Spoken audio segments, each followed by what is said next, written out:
Kammerflimmern und mediales Rauschen. Podcast für Medien und Wissenschaft. Von und mit Maike Bold und Anna Wiel. Produziert von Avenus e.V. Herzlich willkommen zur zweiten Folge von DIT, das Dokumentarische im Digitalen, einer Sonderreihe von unserem Podcast Kammerflimmern und mediales Rauschen.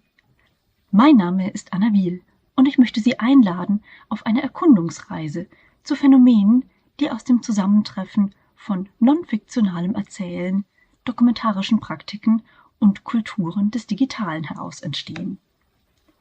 Wie bereits in der ersten Folge, in der uns die Initiatorinnen der Facebook-Documentary Corona-Haikus Einblicke in die Genese des Projektes und verschiedene Dimensionen von Interaktivität und Interaktion, Partizipation und Co-Kreation gegeben haben, werden wir uns auch in dieser Folge fragen, wie sich dokumentarische Praktiken vor dem Hintergrund umfassender digitaler Transformation verändern und warum dokumentarische Praktiken nichts von ihrer gesellschaftlichen Relevanz verloren haben. Vielleicht im Gegenteil. Oder, wie es unser heutiger Gast Judith Aston formulieren würde, iDocs do matter. Warum Interactive Documentaries dieser besondere Stellenwert zukommt, warum sie helfen können, auch komplexen Sachverhalten gerecht zu werden, wie mit ihnen Probleme konstruktiv angegangen werden können und Antworten auf aktuelle wie zukünftige Fragen ermöglicht werden, diesen Forschungsfragen wollen wir gemeinsam mit Judith nachgehen. Und da der Talk, den sie in diesem Zusammenhang im Rahmen der virtuellen Ringvorlesung an der Universität Bayreuth, der Virtual Lecture Series Topical Paradigm Shifts in Negotiating the Real gegeben hat, auf Englisch ist spätestens jetzt der Moment, an dem ich wieder ins Englische wechseln werde. So, welcome back at DIT, Digital Documentary Practices, and a further episode of the special series of the podcast Kammerflimmern und mediales Rauschen. My name is Anna Wiel, and as in our first episode, we will embark again to explore phenomena that emerge from the confluence of non-fictional storytelling, documentary practices, art, and digital cultures. This episode is a very special one for 3 reasons. First of all, it is part of the series dedicated to what one might call boundary phenomena, oscillating between various spheres of life, online and on ground, digital and analog, local and global, to name just a few categories. Secondly, this episode is based on a live recording of a talk and a Q&A session within the lecture series Digital Documentary Practices, Topical Paradigm Shifts in Negotiating the Real, hosted at the University of Bayreuth in November 2021. And thirdly, and please forgive me the spoiler, thirdly, it is the first time in this talk that the concept of metamodernism is discussed in the context of interactive digital documentary and polyphony in a wider circle. As our guest, Judith Aston brought this highly intriguing concept into dialogue with reflections on what iDocs are and why they matter. Maybe why they even matter the more so. Polyphony, a metamodernist grand narrative for digital documentary. This is the title of Judith Aston's talk, a title that is enigmatic and which at the same time triggers lots of associations with regard to literary theory, cultural history, recent movements in media studies and philosophy. And in fact, Judith will not only ground her reflections in the rich soil of inter-, trans- and non-disciplinary approaches and discourses, of theories and history, she will also invite us to look into the future of what documentary might become. However, as these remarks make things not less intriguing complex. Oh yes, we will speak a lot about complexity. Well, as these remarks do not make things any clearer, maybe let's try to untangle this network of intermingled issues, at least as to the degree to which this is possible. In her abstract, Judith announced that she will introduce us to the sphere of polyphony and multi-perspectivity, aesthetics of plurivocality, self-reflexivity, dialogism, and interaction. And she will speak about the fact that digital documentary, considered through the lens of metamodernism, can be a particularly helpful approach through which to engage with complexity and uncertainty. And for all of you who might think that this takes us back to rather ivory towerish debates, abstract, out-of-this-world mind games, I may promise you that Judith's reflections will be anything but dust-dry theory. Both in her fervent interventions as a keynote speaker, a co-convener of the IDOC Symposium in Bristol, and in her highly engaged and ardent contributions in journals, edited volumes, but also academic blogs, she advocates for an approach to IDOCs that is not so much focused on technological affordances or elaborate aesthetic qualities. Rather, she is interested in the socio-cultural embeddedness of practices, not only virtual or embodied interaction, but emplaced interaction, as she puts it in one of her publications. Judith airs to ask open questions, such as with her article Interactive Documentary, What Does It Mean and Why Does It Matter? And in co-authored contributions, such as The Poetics and Politics of Polyphony, towards a research method for interactive documentary, which she published in Alphaville together with Stefano Odorico. In this publication, Judith and Stefano describe IDOCs as a set of possibilities, as opposed to being a specific medium, genre, or platform.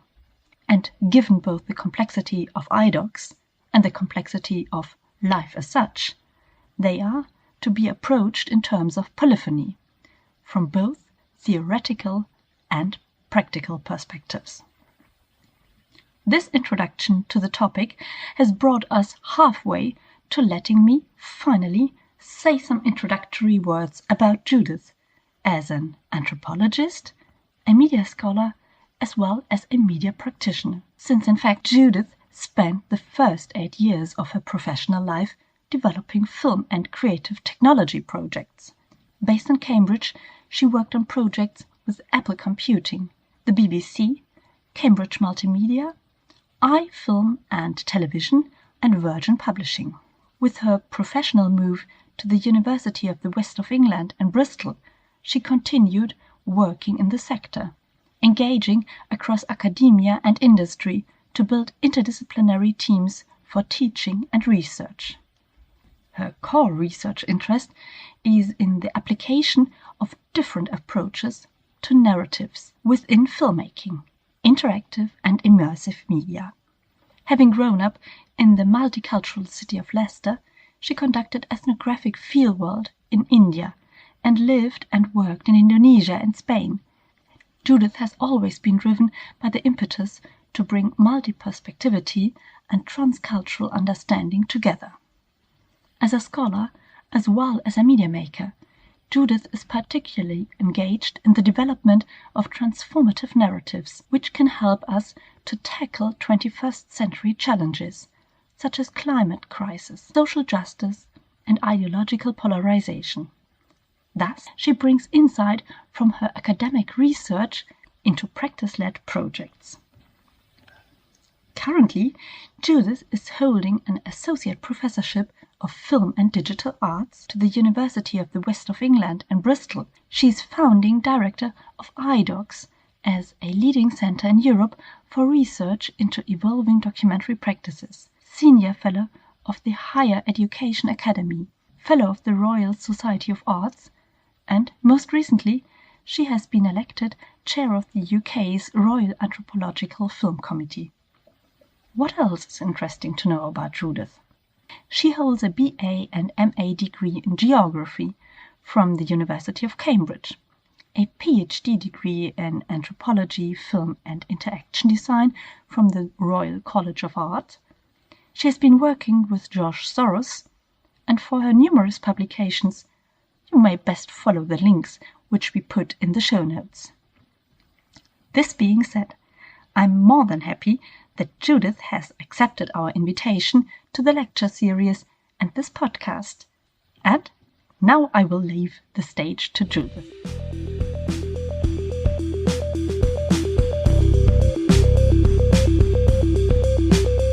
Thank you, Anna. So yes, Anna is right. I'm excited about this talk because it is the first time that metamodernism, the context of metamodernism, has been applied to our field of interactive immersive documentary. It was actually when putting together the title for this talk, because the original title was Polyphonic Documentary, and I just wasn't happy with that because it's a term I've talked about that a lot of times, and I wanted to move things on, and I had some thoughts churning away in my mind. And Stefano and I had written an article this summer on decolonizing interactive documentary practices, where we were talking about polyphony, we were talking about multi-perspectivity, and we were talking about decentering the narrative, decentering the author, and having multiple narratives within a text. But I kept saying there's an issue here in that polyphony itself is a belief system. It's an approach, it's a philosophy. It's not neutral. There seemed to be a contradiction there. And I've now realised it's kind of a bit of a grand narrative in its own right. And so we kind of had this tension. I didn't feel we'd resolved it in that article. And when I was kind of researching a title for this talk, I suddenly hit on, that's it, metamodernism. That works within this context of polyphony. So what you're getting today is quite fresh thinking. It's kind of quite fresh in my mind. So yeah, we'll see where we go with it, and hopefully it'll provoke lively discussion. I'm going to start by just talking about IDOCS and when it began, the IDOCS Symposia, the first one in 2011. I'm talking about the confluence of the documentary industry and my own interests in multi-perspectivity. I'm then going to go back a bit in time just to kind of make it really clear that my own interest in polyphony, this is an approach and an interest that I bring to digital documentary, and that I brought that approach very much to IDOCS and those symposia. That's what my core interest is multi-perspectivity, and that's what drives me to do it. And I'll talk a bit about that in a minute. One of the things about metamodernism is that it's quite self-reflexive. So I'm going to bring myself into this and be quite reflexive about myself and my own position within this. So I'll do a bit on that, and then I'll talk a bit more about the immersive turn and the need to keep interactive and immersive within digital documentary and dialogue with each other. Then I'll talk a bit more about more recent collaborative work with Stefano on polyphony and our polyphonic documentary project. I'll talk a bit more about the principles behind polyphony and the work we're doing around Bakhtin and his work on the polyphonic novel. I'm going to situate this within the context of metamodernism. So I'm going to say why, for me, metamodernism, why that whole set of ideas seems very relevant and very appropriate as a framing device for this work. But that's very fresh and that's up for discussion, and it's not fixed. Metamodernism is itself, one of its principles, it isn't fixed. It's an evolving, emergent set of ideas, and you can never find absolutes within it anyway. That's partly why I like it and think it's relevant. I'm then going to bring it back to IDOCS and talk about what contribution I think digital documentary and the debates within interactive documentary in particular bring to these wider debates about polyphony and metamodernism. Because obviously polyphony and metamodernism isn't only the preserve of digital documentary, it's much bigger. But how can digital documentary, debates about interactivity and immersion, what do they have to offer this field? So that's the plan. You'll see on this slide, my favourite phrase, everything is deeply intertwingled. I really like it because it's quite a tactile world. Intertwingled as a word makes you want to sort of twinkle your fingers. It's a bit sort of magical. It comes from Ted Nelson, who talks about that in relation to computers and knowledge, and his original vision for what has become the World Wide Web, of the connectivity and the ability to break down silos, break down binaries, look at the interconnection between things. So that's where that phrase comes from. And I think that, again, drives a lot of what I'm talking about here in terms of interconnectivity and breaking down binaries. This is a slide from the IDOCS website. We're based in Bristol. We're a research group looking at evolving documentary practices with a particular focus on interactivity. Originally, IDOC stood for interactive documentary. And then in 2016, we opened up the I to include immersive documentary, put them into dialogue just to reflect the changing platforms and the changing focuses within the industry and also within wider culture as we kind of had this immersive turn. It's about multiple pathways, and it's about breaking narratives from being unisequential to having multiple routes through multiple ways of investigating things, which opens up new ways into thinking about multiple perspectives and multiple points of view. At the time, in 2011, that's what the industry was interested in, and the web doc platforms were the shiny new toy. So in 2011, there was this perfect confluence between my own interests, Sandra Gaudenzi, who was doing a PhD in interactive documentary, and what was happening in the industry. So it seemed a perfect time to set up this symposium, the IDOCS group, which has always been a dialogue between industry, academia, communities. This is being true to that original idea of multi-perspectivity. Interactive documentary appeals because the world's complicated. There's not always one story, but many intersecting. So, right from the beginning, complexity has always been a core, right at the heart of IDOCS. And then Sandra talked about meta-documentaries as a way to resist power structures, stay open to interpretation. That core interest sort of stems from my growing up in Leicester, which is in the UK. It's the first ethnic majority city. So it's a very mixed city since the 1950s. It's very multiracial, pretty harmonious city, but, diversity is really important. I grew up in a white middle-class suburb, and my parents, were quite traditional and very English. So I've had that sort of colonial background. But then I grew up in Leicester, and in my school, rubbed up against the multi-ethnic aspects of the city. And I did experience, there was a lot of racism, there was a lot of ignorance, there was a lot of misunderstanding in those early days when they started to mix things up in the schools, because Leicester was quite progressive. And I always felt really uncomfortable. And that's kind of what took me into anthropology and geography. And I travelled and I actually followed family networks from Leicester of the Lahana community back into India. And I did my undergraduate geography dissertation on migratory networks and perceptions of place and home between those two places, and also looked at the migration routes through Uganda as well. That kind of opened up my interest in diversity, multicultural communication. That's foundational and stayed with me, really. And again, I really believe this. Diversity makes tolerance more than a virtue.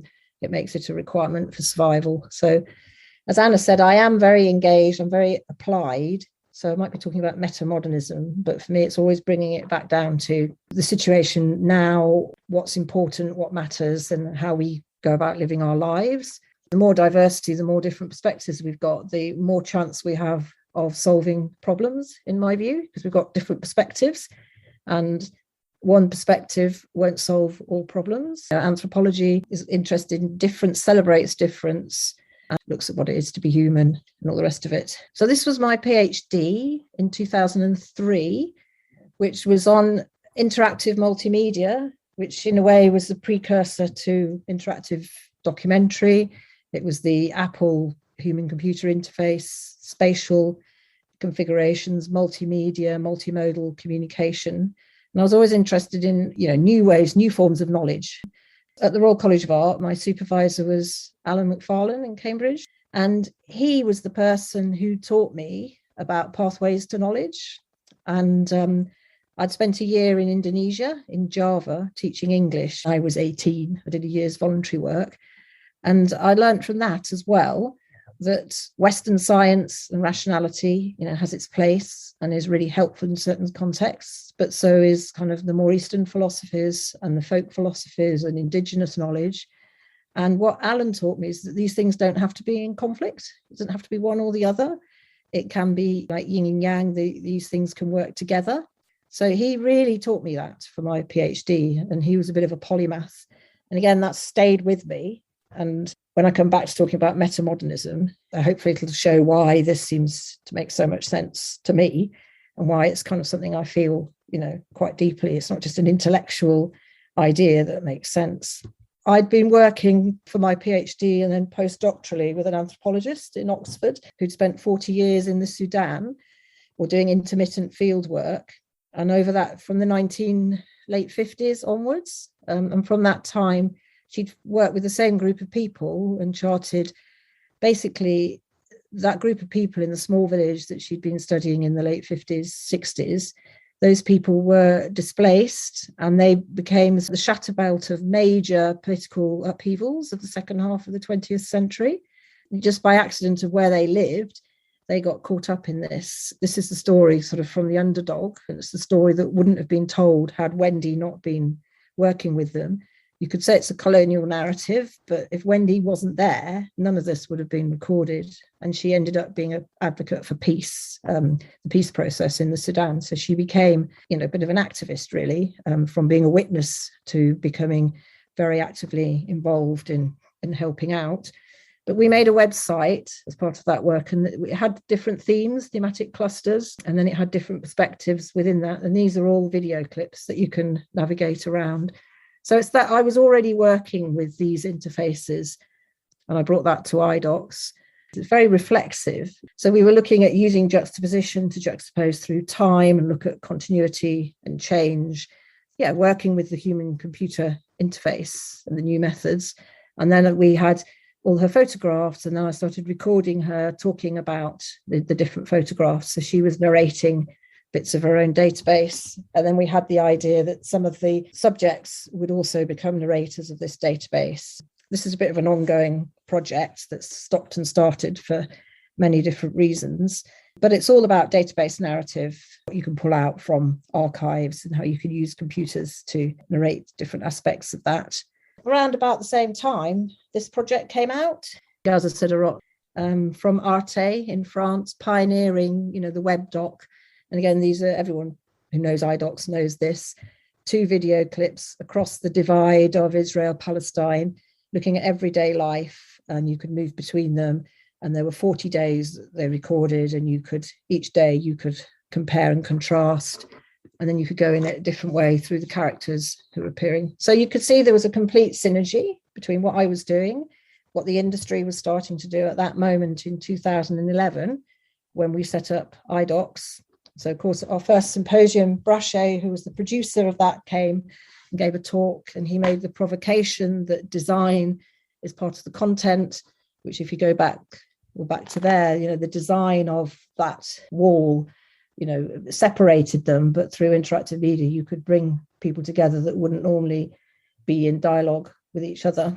And, he had ideas to actually use that to create real dialogue, but it was difficult because of the context of the situation. And people have theorized that actually this is a false bringing together, because actually there's power structures between Israel and Palestine, and all sorts of really interesting conversations this has raised about complexity, spatial montage and power structures.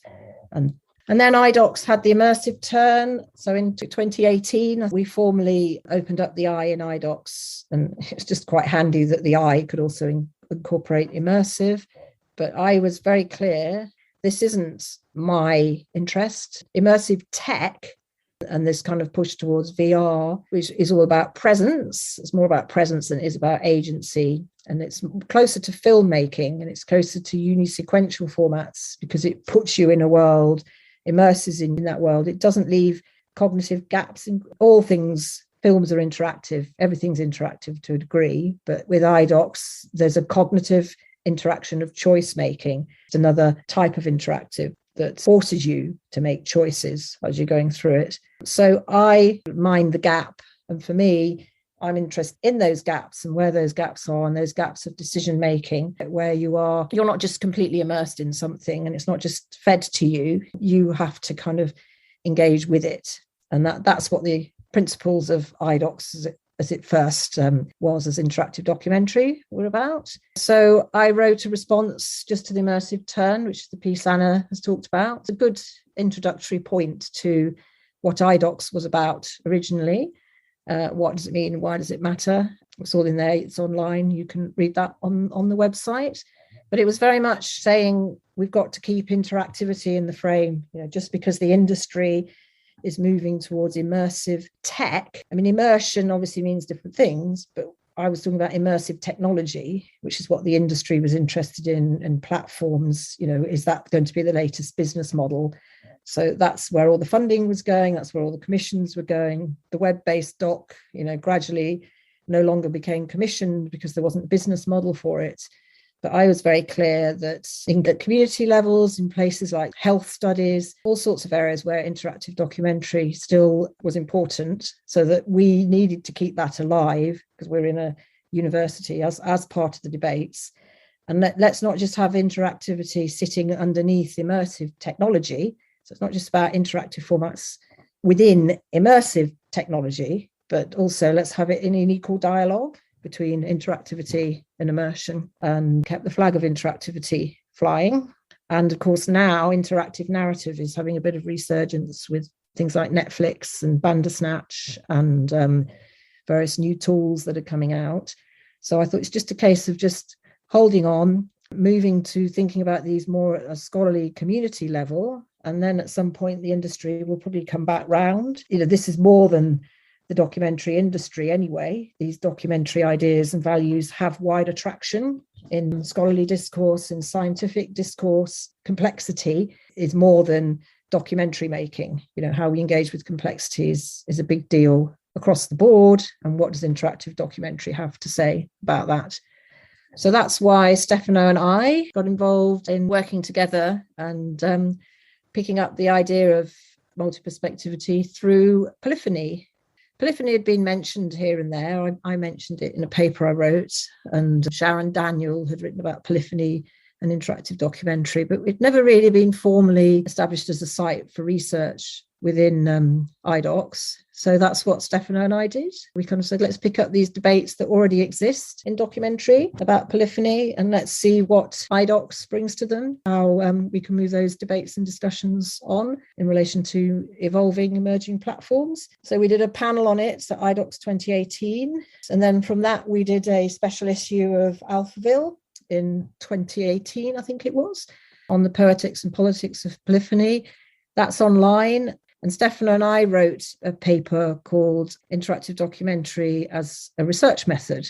And so again, just thinking about that wider context of interactive documentary beyond just broadcasting and the commissioning world of festivals. So we kind of have gone a bit underground within the documentary field, but we felt that these issues are still very relevant to documentary. And, the database isn't going away in a hurry. Computers aren't going away. Complexity is not going away. So more recently, we've set up a project and we called it Polyphonic Documentary. And we're co-creating. We've got about 70 IDOCS people from the community around the world who are involved. And the idea here is that we are going to co-create a model for new approaches to polyphonic documentary. We're going to test out ideas, creating a community of makers with a theoretical underpinning and practical approach. We're just kind of exploring together what polyphony is and how that has relevance in the IDOCS field.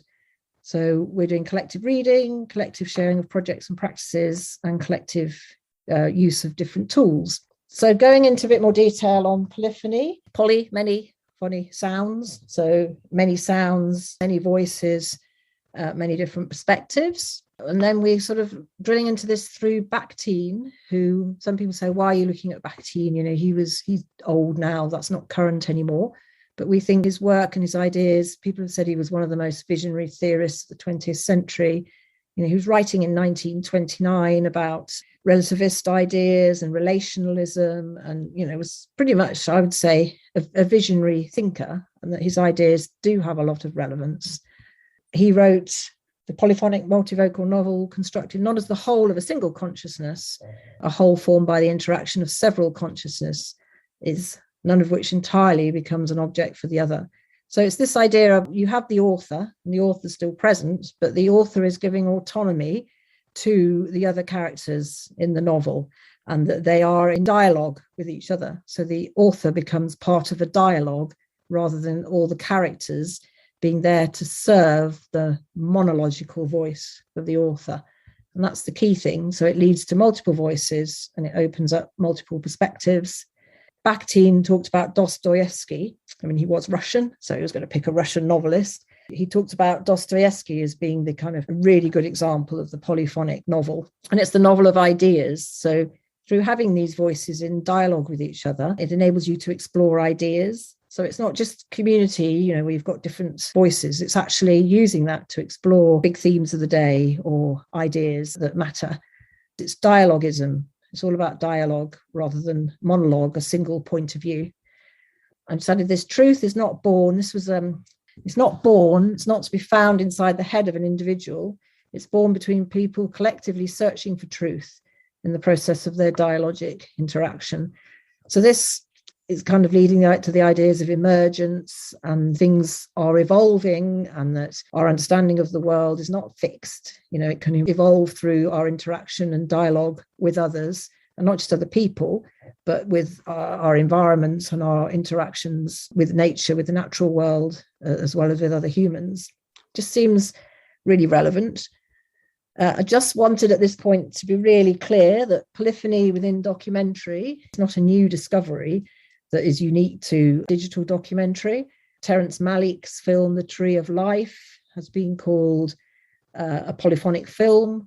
It doesn't just depict simultaneous events and assemble multiple plots. It achieves true cinematic polyphony by depicting simultaneity without unity, multiplicity without completeness.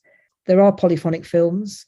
A film called The Secret City, I think it was 2012, and they had the monological voice of the Corporation of London, and then they put that into dialogue with all the voices of the people who were living in London. And they called it a dialectical film, juxtaposing different interviews, building up a dialogical voice that sets itself against the official voice of the Corporation of London, the cumulative polyphony of images and sounds, and traversing disciplinary boundaries. That sounds very similar to some of the things we've been exploring within iDocs, similar intention. That's just to clarify that polyphony is broader than iDocs. So what role does interactive documentary have to play in all this? Brings us to Janet Murray, who's written about and spoken about dramatic agency. It's a future of storytelling talk that she gave. Anyway, she says, I believe we've now reached the limit of what we can understand about the world by uni-sequential formats. So she talks about not linear, but uni-sequential, such as books, movies, and TV shows. As a culture, we're collectively creating the building blocks of a radical new form of storytelling that allows us to take multiple points of view, to repeat the same scenario, to compare alternate possibilities. We're doing this because we desperately need such interactive and immersive stories in order to make sense of the world we live in. So that's her rallying cry for why interactive media and interactive narrative is still important within the mix of more uni-sequential formats. And then just looking at why that might be important, I don't need to tell you, it's quite good for looking at speculative futures and doing simulations, and for thinking, documentary, provoking a discussion about the future and what futures we might want to create in response to the climate emergency that we find ourselves in. Hugely relevant. Yet we frequently see anachronistic narratives that can't fit the future, and that's the backlash, that's the Trumps of the world, and, Boris Johnsons of the world, if you like, that are trying to hark back to the good old days or trying to use old narratives of hierarchy and control, keep the masses in their place. And the whole idea of interspecies collaboration, that it's multi-perspectives, not just between humans, but between humans and the wider environment that we live in. In the book chapter that Stefan and I wrote over the summer, we argue for the relevance of polyphony within iDocs to eco-narratives, which give agency to the more than human, helping us to compose or co-create collective, non-anthropocentric and sustainable approaches to the future.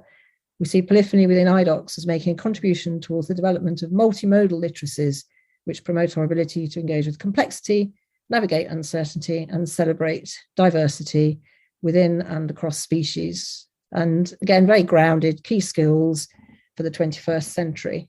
So that's polyphony. This is now leading into kind of the ideas of metamodernism. So we said contemporary scientific thought does recognise the need to embrace complexity, to consider our place alongside the more than human. We are still seeing these debates playing out in politics through tensions between democracy and authoritarianism, plurality and monoculture, sustainability and ongoing extraction. Our interest in the multiple relates to plurality and diversity, as opposed to a multitude of voices that coalesce around conformism, sameness, or unity. So there we're talking about some co-creation projects, create a sense of community, but within Polyphony, we want communities to talk to each other so that we get difference and we get debate. And that was leading us towards democratic values. When we're talking about Polyphony, we're talking about our own democratic values. And it's important to be self-reflexive about that, about the fact we've been brought up with those values of democracy and freedom of speech. If we're going to genuinely embrace multi-perspectives, we've got to kind of break down those hierarchies and think about other perspectives as well. But actually, if we're honest with ourselves, the perspective we're interested in is those democratic values that we kind of believe in. So we're not being truly polyphonic in that postmodern way. We're not being truly relativist. We're not giving equal status to all points of view, whilst we're acknowledging them. And you need to keep yourself in check and be aware of your own biases and your own perspectives. They are still part of who you are. And so you've got to be honest about that as well. It leads you into that whole thorny area of relativism. We're saying we need to think about that, and that many of the dominant tools for interactive storytelling work against this kind of reflection in spite of their potential to do otherwise. It's about co-creating the future, breaking down binaries, decentering humans without decentering our responsibilities, breaking free from the grand narratives of modernity, and don't always rely on dramatic narrative to achieve this. Because again, as with science, dramatic narrative, it does have its place. I'm not against it, but it's about seeing it as a structure, as a system. It's not truth. It's a form of making sense of the world, but it's definitely not the only one. And it's not always the most helpful one. Back to dialogism, not monologism.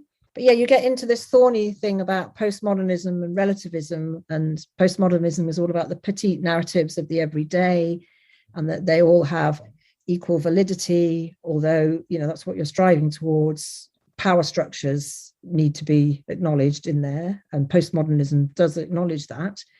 But it didn't really solve our problem about polyphony being a belief system in its own right, or something that we bring to IDOCs as a way of thinking. And that led me to metamodernism, which provides with a framework for understanding ourselves and our societies in a much more complex way.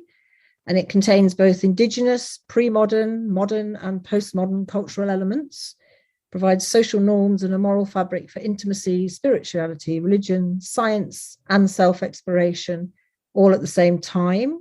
Appropriate meaning making is the best prevention against the frustrations that generally lead to authoritarian ideologies and societal instability. Metamodernism transcends, are you a modernist or are you a postmodernist? Postmodernism was a reaction to modernism. Modernism had the grand narratives of progress. They cause a lot of problems, and late capitalism and climate emergency and, the whole culture of growth and consumption. It's not fit for purpose. So what do we have? We have postmodernism that critiques all that and says everything is of equal value. And then you get involved in relativist tussles and do you give a platform to a Nazi? Are there certain points of view that you won't tolerate? How do you square that with the relativism of postmodernism? So how can digital tools help us to think and see in ways that aren't putting these things as binaries, but are saying, we can use all of these ways of thought, indigenous knowledge, modernist thinking, postmodernist thinking. We can take bits from all of it and we can put them in a big melting pot, and we can see which are the most appropriate ways of thinking for specific tasks. And that's back to what my supervisor taught me. He said, you don't have to be this or that.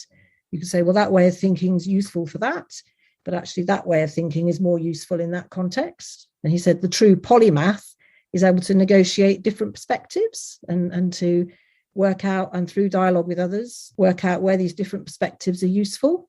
And that's what I learned spending a year in Java, in Indonesia as well, where there was a lot of black and white magic and, a lot of superstition, but there was a lot of spirituality as well. And how can you put that alongside science, and where are these things useful and not so useful? So instead of only looking at what's present, metamodernists and the process have an eye for emergence. So it's this emergent thinking that we're not fixed, we can evolve, we're in a constant process of becoming. We strive towards the most comprehensive narrative presently available, but do so through the study of both large and minuscule phenomena, combining the modernist grande histoire with the anti-narrative and petite histoire of postmodernism. And this is the key. The first quality of a metamodern mind is its ability to productively handle paradox. This is my mission as a teacher with my students, to get them to think, actually, I don't have to be this or I don't have to be that. They're not necessarily binary opposites. Maybe a bit of this is interesting there and a bit of that is interesting there. And these whole models of narrative, because I teach in a film department, the whole models of narrative based on conflict. A lot of my colleagues who are very much into drama say, but that's the human condition, isn't it? We're destined for conflict. And that's what we need to understand. And we need to understand the human condition. And it is kind of, how do we negotiate climate emergency? Well, there'll be winners and losers. And we just have to accept our fate. Is that good enough? Are there more collaborative, collective ways that we can confront these problems? And metamodernism just seems to open up these possibilities for us. So to effectively address conflicts such as global environmental crisis, humans must collectively embrace, and here it says it, a polyphonic environmentalist grand narrative, very different from the narratives accepted by modernists. Cultural theorists who write about metamodernism likewise discuss the recent return to a belief in narratives. I argue that then we morally ought to embrace a metamodernist, polyphonic, environmentalist grand narrative in order to effectively address an array of global crises. So I thought, well, there's a nice call to arms. If we're going to all collectively come together to collectively solve problems, we need some kind of common structure of feeling, maybe, or some common understanding of what we're working towards. Isn't that surely a bit of a grand narrative that's going to pull us together to collectively solve problems? So how can digital documentary or interactive documentary help with this? Obviously, digital documentary isn't going to be the great savior that is the only way to tackle this, but how can it contribute? I mean, I just sketched these down quite late last night. These are just some jottings, really. One, it can help reconfigure our relationship with space. And Sharon Daniel talks about sites for spatial navigation, looking at narrative in a more spatial way rather than having that temporality. The temporality of progress, can be more engaged in our localities, more aware of our environment. And IDOCS, as we know, creates these more spatial configurations than unisequential formats, perhaps. Create simulations to explore alternative scenarios, the speculative futures simulations that have alternative outcomes and endings according to the decisions you put into them. IDOCS can be good for that. Provide layers of context for interrogating complex issues. The database narrative is very good for that, or the database that can provide layers of information that you can drill down into. You can get more of that than you can in a unisequential format. Help us to compare and contrast different points of view. Escape from the Western obsession with binaries, winners and losers in narratives, and causality, always needing an answer for something. This happened because of this. Well, it could have happened because of this and that and that. And, there's often many complex reasons as to why things happen. But sometimes we look for simple answers when there aren't any. Co-create with the more than human. And within all this is this idea of evolving literacies. Some perspectives on metamodernism talk about human progress as a phase on the evolution of human progress. We do have more knowledge. You would hope that with our knowledge, we could use it well and we could progress, and that we now know that the modernist project, extraction and consumption, can't keep growing because we're trashing the planet. So how can we use that? How can we develop our literacy? How can we become more metamodern, more able to engage with complexity? I like my teaching, working with 18-year-olds and, with my children, young people, certainly the ones that I teach, that they do have this evolving literacy and they're engaging more with complexity. There's an example. I think my 17-year-old boy is very metamodern in that he's not into binaries and he doesn't define himself as this or that. I don't think it's a given, and I think we have to work for progress. It's not just going to happen. But that metamodernism does give us language around which we can galvanize around hope and possibility rather than just total doom and negativity. I hope that gives a sense of how metamodernism and polyphony could be helpful and useful approaches with which to approach IDOCS. These are approaches that we can take to all our creative practice and all our scholarly thought. But, where can these ways of thinking be helpful both within documentary practice and also taking those practices to other disciplines in an interdisciplinary context?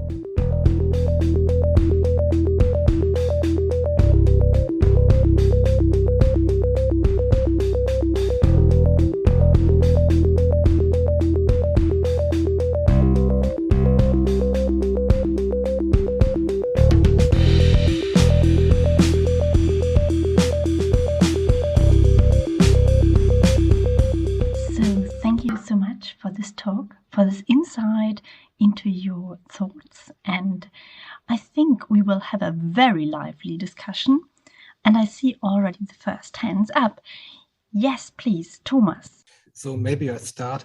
So thank you for this inspiring talk, and you've really pointed out in a very inspiring manner how iDocs can show us a way how to cope with complexity and diversity. This is really fascinating. But on the other hand, I ask you, what is the status? What is the role of iDocs? Do you have in mind an alternative to traditional media industrial products, or do you heading more for a new way of communication to special communities, minorities who want to express their needs, their own thoughts, or even academic communities which maybe are looking for a new kind of expression, for an alternative to express academic ideas? What is the role? What is the status? Well, I think that's where what we're doing, or the plan with the Polyphonic documentary project, is to look at different tools. So I think our mind is to really drill into the different tools and to look at where they can be useful in different contexts. So in answer to your question, potentially it could be all of this. It could be tools, open source. There's a guy called Niklas Vollmer, who's part of the Polyphonic documentary group in America, who does a lot of community-based stuff. And, one of my PhD students is here, Bharat, is working in India. And, for him, those tools have to be really accessible. The more high-end sophisticated stuff, where you need quite sophisticated literacies and high-end computers, they're not fit for purpose for, many contexts around the world. Whereas if you're in a lab, working in a physics lab or something where, you've got equipment, then you can deal with the more sophisticated or the more, expensive tools. So in a way, these can work at many different levels for many different contexts. We're trying to open up a conversation about those different tools and how they might be useful, and also developing the literacy around them. And again, that is evolving literacies as people become more literate with computer tools. And, knowledge is power. The whole argument about digital natives, are societies that have access to computers, are they becoming more literate? So it's quite a fluid thing, actually. And it's just where does this have traction in different ways for different contexts? But we have to make sure that those tools are still available. And just because they're not commercially of interest in certain areas doesn't mean they're not of societal interest. If there's no immediate follow-up, maybe I'd ask a question, because I was rather sure that Thomas would ask this question as a follow-up. You've been talking about literacies, and I know that Thomas is not too fond of this wording.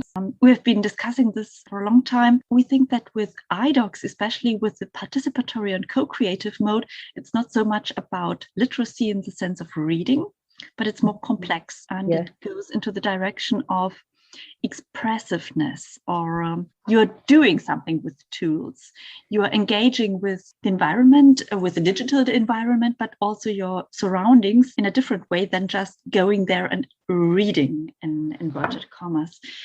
How would you interpret this aspect of literacies in your concept, which is quite broad? And I think I'm talking about multimodal literacies. So I'm talking about, if we are really strict about the etymology of the word literacy, then it comes from reading and from words. But this is always a problem, isn't it, with defining terms? So the multimodal literacy that is, my whole thing on my PhD on interactive multimedia was all about the multimodal. And there is a whole field of study that talks about multimodal literacy. as being much more than words, as being about images, sounds, text. So when I talk about literacies, I'm talking about modes of engaging, using media to engage with the world and interpret the world. So I'm not just talking about, very much not just talking about reading. And, maybe the word literacy isn't the right word in that, maybe we're talking about multimodal forms of expression. But when we're talking about expression, this is the kind of the immersive turn, and this kind of everything's going towards the emotional.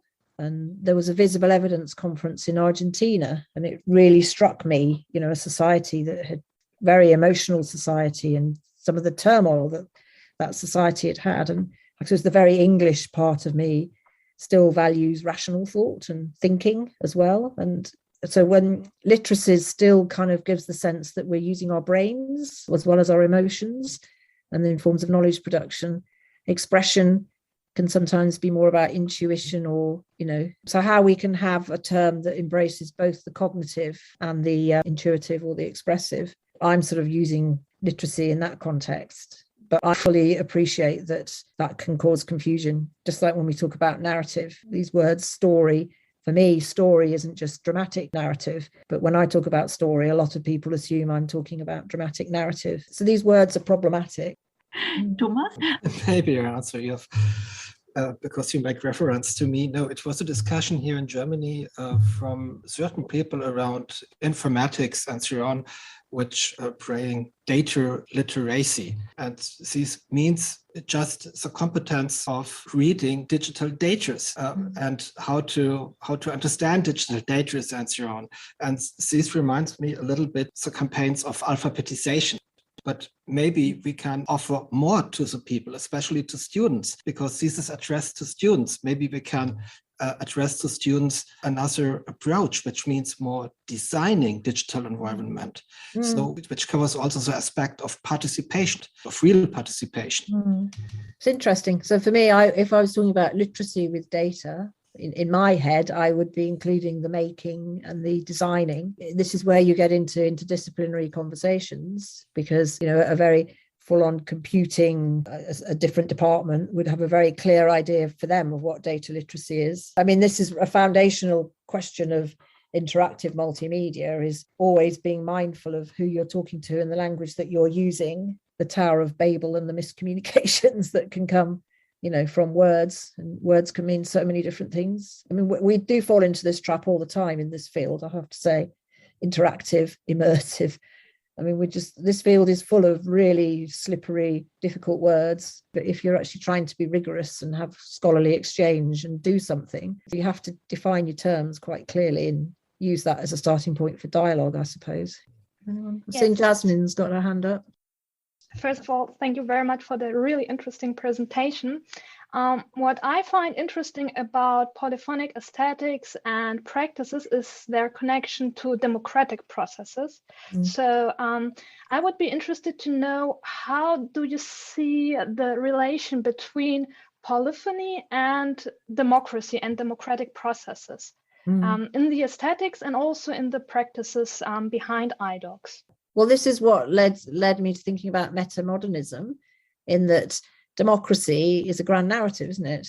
The belief in democracy, the belief in freedom of speech, the belief in dialogue is actually it's a grand narrative, it's an approach. So I would say that, the works around polyphony is absolutely embedded in our belief in democratic processes. I mean, democracy is under attack. How do we reform it? Do we have a revolution? Do we completely change it? Or do we reform? How do we deal with it? It would be dishonest to say that democracy doesn't matter to me and that I don't have a grand narrative around democracy. It's not fixed. Democratic processes, dialogism. And so quite a bit of what Bakhtin was criticizing was the Western Enlightenment, and Enlightenment values of science, that science will fix everything. So democracy isn't necessarily the same as the Enlightenment, which in contemporary discourse, sometimes it's conflated. The democratic values go hand in hand with Enlightenment values. But at the same time, I'm not rejecting Enlightenment. That metamodernism allows you to embrace Enlightenment values without that being your only worldview or your without saying Enlightenment values will fix everything. And that's why I like metamodernism. You don't have to reject something in order to embrace something else. I see two further hands, so I think Tobias was first. Thank you very much. I'd like to ask a question to the source of polyphony, because what I'm not sure about is how polyphony gets into the IDOC. So where does it come from? Is it just a matter of choice? Because the choice that an IDOC gives you is still predetermined by someone else, by an author or a group of authors. And at least this would be my opinion or my impression. So yeah, if you could say a few more words on this. Well, when Sandra and I wrote the article on interactive documentaries setting the field, and Sandra's own PhD was building on this as well, we talked about, the representation of knowledge and the documentary as the representation of reality. But there's been more recent theorizing about documentary as the construction of reality and the whole idea of constructivism. Some IDOCs are complete closed systems where then it is about choice. You can only make choices that the author has enabled you to make. But then you can also have more autopoietic systems, more living IDOC systems that you can add to, and that they can create a dialogue within them because they're constantly being updated and added to. Things like 18 Days in Egypt or Question Bridge is a really good example of that, where the artists set up some initial interviews with people. They were talking about the experience of being a Black man in contemporary America, and they wanted to make the discourse about that more multi-perspectival and polyphonic, to query the narrative and to trouble the narrative and make it more nuanced, and to enable Black people to have a dialogue about their identity. So the artists set the project up, they set it going, and then they invited contributions from people. So that was a living project that was constantly evolving. So that polyphony is not just about choice, it's also about dialogue and engagement and participation. So, different IDOCs can deal with that in different ways, have different potential for developing that. Definitely gives me an idea. Thanks. Thank you. So, Judith, normally I ask the question about the future of documentary and whether interactive documentary is still the hot stuff. As we have been talking about the future of documentary so far during the whole lecture, I can't ask my standard question, but let me put it a bit differently. I know that you are very fond of the idea that complex things don't need necessarily be complicated. If we try to sum up what you talked about the polyphony in contact with co-creation, but also with complexity. And the idea that we don't want to become ambivalent about things, but that we maintain our responsibility. What would you say is the epiphany moment in this regard? How can we be polyphonic at the same time as being agentic? Well, I think getting beyond the relativism, the relativism bind, you can't say anything because who's to say my position is any better than your position? So then you're led to inaction in a way, because, I believe that climate emergency is a real problem. Well, someone might say, well, that's your opinion, isn't it? And I'm a denier or whatever. So metamodernism enables us to get away from the problems of relativism. And as long as you're self-reflexive and honest about your position, you can have a grand narrative.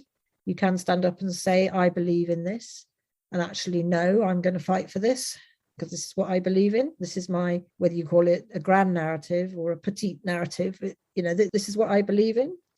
And sometimes postmodernism in its critique of the grand narrative could lead to cynicism and inaction. That to me is the potential leap forward of metamodernism. And with authorship, a lot of this stuff around interactive media hides the author. No, the author is important. Bakhtin and Dostoevsky's novel had an author. Interestingly, Dostoevsky wrote his political position in his diaries and letters, and the letters were quite public, so people did know what his position was. He just didn't explicitly articulate it in his novels, But it didn't mean that he didn't have an opinion and a position. Stand up and be counted, and to be look in the eye and say, no, I think this, and actually have a debate. You can have debates and, respectful discussions and dialogue. That to me is the takeaway, I think. But my mother always used to say to me, why do you make things so complicated for yourself, dear?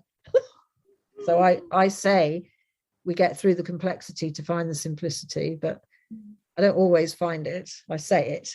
It's a lifelong struggle, probably.